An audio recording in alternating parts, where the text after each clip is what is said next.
guys, this is week 4 of our video series. We made it. Still wearing my same favorite shirt all month long. That's gonna need a wash. Yeah, man. It smells. Oh, yeah. Holy. All right, last week we went over finding your home, and this week we're gonna be going over buying your home. I am so ready. Okay, so once you find a home that you like and you want to purchase, we're gonna bring it to you. And why are we doing that? Because I need to make sure that all the numbers still work. So I pre-approved you for $450,000, $500,000. You want to make an offer on this house that's $450,000 or $500,000, but there could be HOA fees that were not in the calculation in the beginning, or their taxes on the property is a little bit higher. So Okay. you need to make sure all the numbers still work out for your pre-approval. So a couple variables that could change or vary by house. Yeah, and when I'm doing this loan scenario, I do have numbers in those subjects, but sometimes they're higher than expected or lower than expected. I like to overestimate on my numbers, but sometimes you catch these houses that have super high property tax for some reason. Right. Okay. So once we get an okay from you that yes, we can still afford it. Yep, and then I write a nice little cute pre-approval letter. Okay. And I send it to you, and I send it to the buyer, and then you use that to submit your offer. So when submitting an offer, what does that look like? What goes into a contract or an offer? Well, there's a lot of things that go into contracts and offers. And if I told you about every single one of them, we'd be here all day. Dude, I got nothing better to do. Yeah, I'm just kidding. We're not going to go into everything. But mainly, there's a couple contingencies. And what's a contingency? It's basically something that you put in your offer. And so if the term of that is not met, then it allows you an out as a buyer. Okay. So an example would be like an inspection. So if you did an inspection on a home and it wasn't satisfactory to you, you obviously could negotiate, but if you couldn't come to terms, it would allow you a free out and you get your earnest money back. Can you explain what earnest money is? Yeah, so earnest money is going to be a amount of money that you put down right when you write your contract. It's like a good faith effort. And so essentially what it's doing is telling the sellers that you're serious about following through with this contract. Okay, so then if one of these contingencies pop up, then you can take your money out and no harm, no foul. Yep, and so like I said, there's an inspection contingency, there's one for title, there's one for financing, there's lots of different ones, and they are specific to the home as well.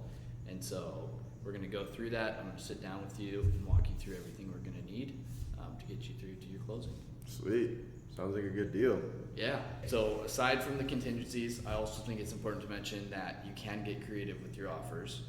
And so what I mean by that is maybe you go in for your showing and you see a couch you really like inside the home. Ooh, what color is this couch? It's leather.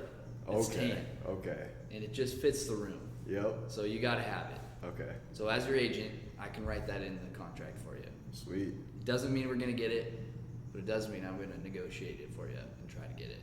Yeah. And so it's important to keep in mind, there are some like boilerplate things we put in offers.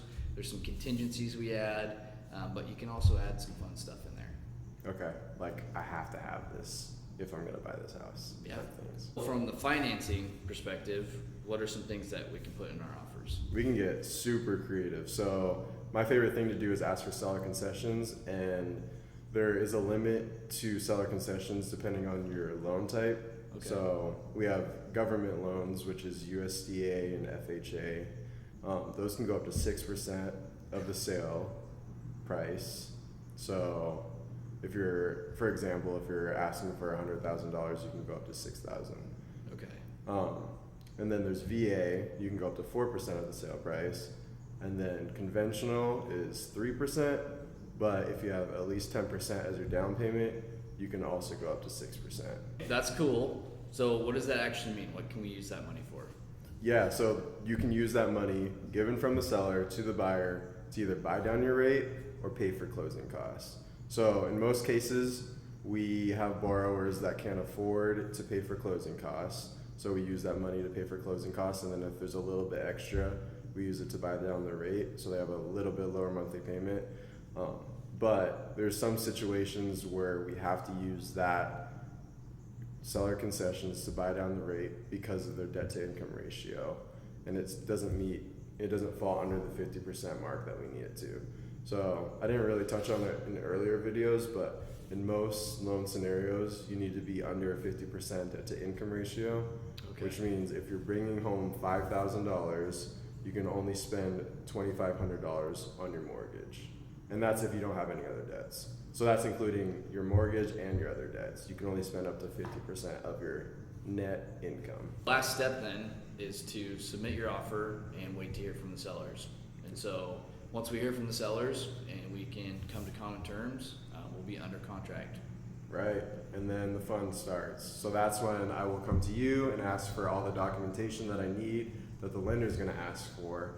And the documentation varies depending on what you're planning on doing, what your different situation is. So I'm not going to go into depth about what documentation that I'm going to ask for because it might not be applicable to you. But I collect all your documentation, I send it up to the lender, they review it, and they send it back to me with conditions. Yes. So when they send it back to me with conditions, there's going to be a lot of stuff that I have to check off, but also stuff that you as the borrower need to check off. So that means me and you are going to be best friends for a month. Right. Definitely, you're going to want to keep constant communication. Answer your phone. I figured the best way to keep in contact is I create a group message between my agent and my buyer, and when I get an email from the lender, I just send out what the email was about in the text message and say, check your email. Like, Yeah. I need stuff from you. Yeah. And so we'll try to make it as easy as possible Yeah. on you, but definitely that constant communication is key. Yeah, I need you thinking about me all the time, Yeah. waking up thinking about me, going to sleep thinking about me. I'm going to be your best friend. Right, so this has been a crash course on how to buy a home. I'm Jager, real estate agent, I'm Kendall, the lender. and we will see you next week for a surprise topic. Ooh, I'll Stay give you a hint. I might have a different shirt on. Yeah, I hope so. Yeah. Don't forget to like and subscribe.